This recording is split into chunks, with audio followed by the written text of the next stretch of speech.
with students, and I got a piece of software I like.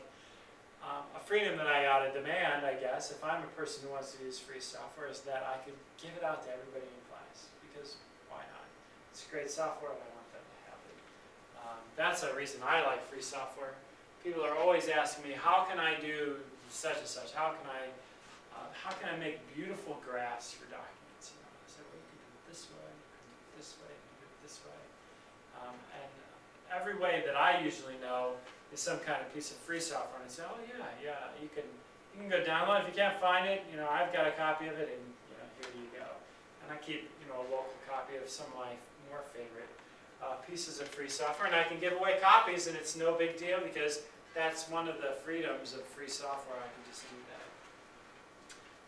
And then the third freedom of free software, or the fourth freedom, depending on how you like to count, is sort of the most technical. You have the freedom to improve or change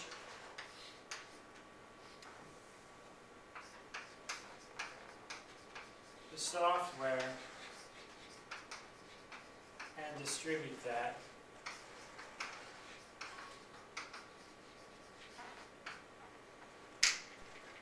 And that's really something. You know, to say I'm an author, I'm going to write something, I'm going to put my creative toil and spirit into a piece of work. And then I'm going to give it away, because generally free software is free. It's so complicated. It doesn't cost anything, generally. I'm going to say, fine, run it for whatever you want. I'm just proud that I wrote this, and I want the world to look at me and say I am cool because you wrote Pigeon or BitTorrent or Firefox or whatever you wrote that was just awesome. And I might even say, I'll give you the source code because I want you to look inside and see how awesome I am. I wrote that. That was great. I might be willing to do that. I'd be willing to say, you can give away copies. I gave you a copy after all. Because the more copies that you give away, the more people know how great I am. Because I wrote that. You can see how that. But then to say, you're going to take my baby, and you're going to change it and make it work in some other way, make it shinier and better, or make it not as shiny and not as good, in some way that might steal my thunder and give that away, and distribute. Boy, you can see why that would make people nervous, that this is a really big thing to ask from an author. But it also means something like this. It means that a non-technical person who has a piece of software that doesn't really quite work right, it's like almost there but it has a bug, or it doesn't work on my platform, or the author never thought I might want to do this, right? Well, I don't know C, I don't know Java, but Juan does. Yeah, one thing that I noticed is that back in like 1995, when Windows 95 is really a big deal, people in my country tried to translate the Windows 95 for wider adoption of Windows, but right.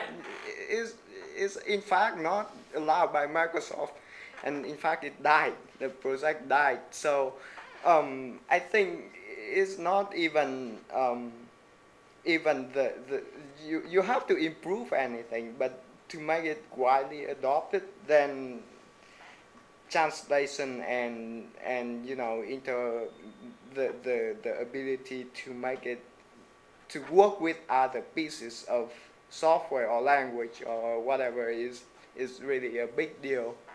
Yeah, So, there's lots of ways it can be a big deal. But there's lots of people who aren't technically capable of doing it. And what this freedom would allow you to do is get somebody else to do it for you. You get a project to do your translation.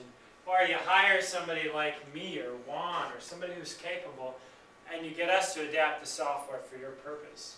And since we can improve or change the software and then distribute the changed version to you, that whole cycle can work.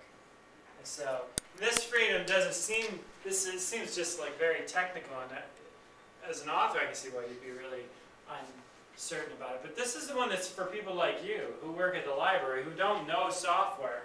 This is the one that says you can bring somebody into your team and have them do stuff for you, and they can give you the finished work. It really is a protection for people, not like most of us in the room who are actually very technical folks, but for people who aren't very technical folks. Go ahead, Juan. There's another thing that I noticed that happened in Truman. So Blackboard has a bug in its last version that will break the file upload if you happen to upload anything in Firefox 3. It happened like 1 year ago, and so I said, well, I know why it happens because of Blackboard, the JavaScript that Blackboard has. It has something to do with the file name. I don't exactly remember what it has to do with the file name, but it wouldn't accept the file name that Firefox gives to it.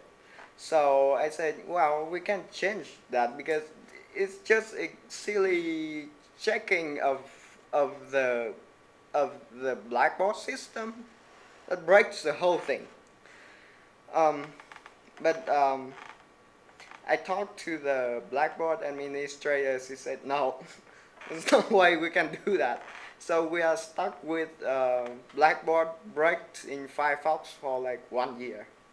So that's We've had other situations where we had software company went out of business, so it didn't work this year, and now there's nobody to call. I mean, there's lots of reasons. You might want source code. You might want to be able to make improvements. You might want to hire somebody to make improvements. There's all kinds of reasons you might want those things. So I often like to remind people of the history. If you've watched me talk before, then you'll already know some of this, but free software started in 1983 with what I like to call a very unlikely advocate. Richard Stallman is the guy who created the idea. I guess I should do something about that balloon.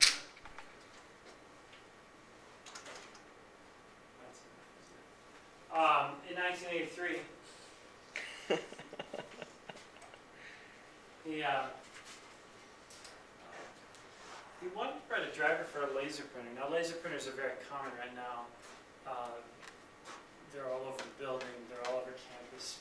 You might have a laser printer of your own, although I guess at the budget level of students, you might have inkjet printers. But in any event, in 1983, they were really uncommon. There were not that many laser printers to be had. He was working at MIT, and he wanted to write a driver for the laser printer that they had. So they had been using line printers before then. Does anybody know what a line printer is like? Yeah, you do. I do too.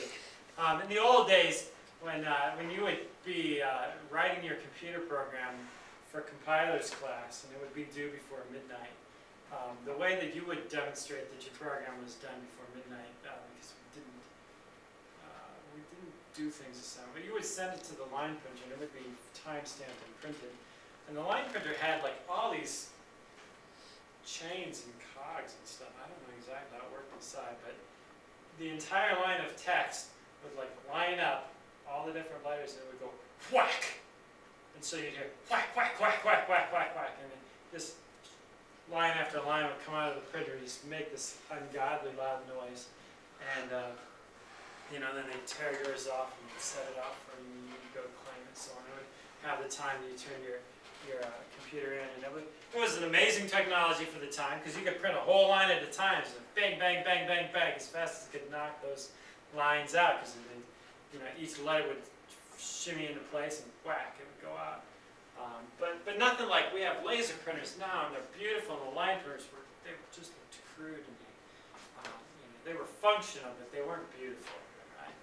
So, but in 1983, they were working on, they had dot matrix printers and stuff at the time. You probably never had seen them.